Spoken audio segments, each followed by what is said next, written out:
Well, the party is over in Milwaukee, and now attention turns to the Democratic National Convention here in Chicago next month. There still is a lot of uncertainty about who will be at the top of the ticket. Shannon Halligan has the latest on the race and what President Joe Biden's campaign had to say today. Yeah, President Biden's campaign is once again insisting that he is not stepping aside, but even more Democrats at the highest levels are speaking out, urging him to bow out of the 2024 election.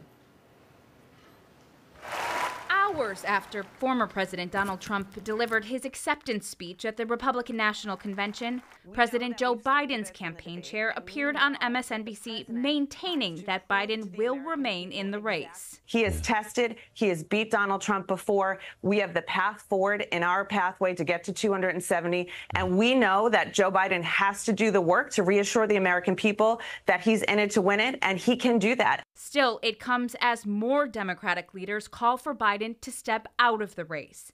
Illinois Congressman Jesus Chuy Garcia, one of the latest to join that chorus. In a joint statement, 4 House Democrats called on Biden to pass the torch, saying in part, "We must face the reality that widespread public concerns about your age and fitness are jeopardizing what should be a winning campaign.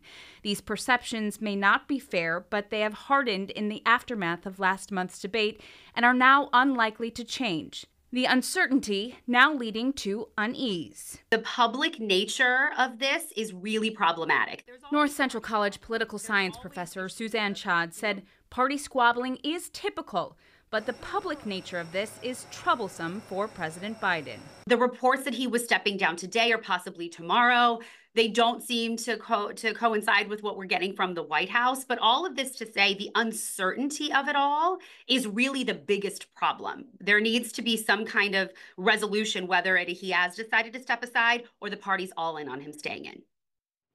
Illinois Congressman Sean Casten also called on the president to pass the torch to a new generation. Biden continues to recover from COVID at his home in Delaware. His doctor said today his symptoms have improved meaningfully from yesterday. Patrick and Jenna.